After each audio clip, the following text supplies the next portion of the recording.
ही अशी सोबी थोडी महाराज. एका ठिकाणी कीर्तनाला गेलो ताईंनो, आता प्रसंग मागे प्रसंग सांगते तुम्हाला.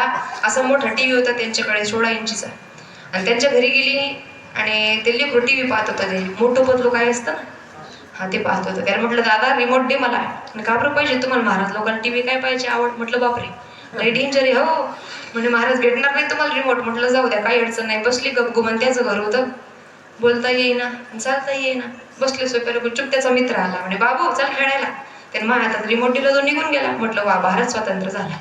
बरोबर आहे का नाही. हातात रिमोट घेतला, चॅनल बदलत होती. ताई सारखी 2 तास बटन दाबत होती.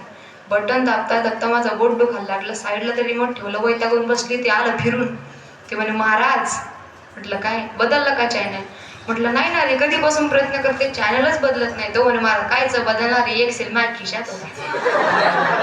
ते एवढे सोबे थोडी आहे महाराज, पण आनंद आहे बरं. विवरेकर हे आणले तुम्ही, त्याला धरून पकडून का असे ना आणले, बरोबर आहे का नाही. काळाची गरज आहे.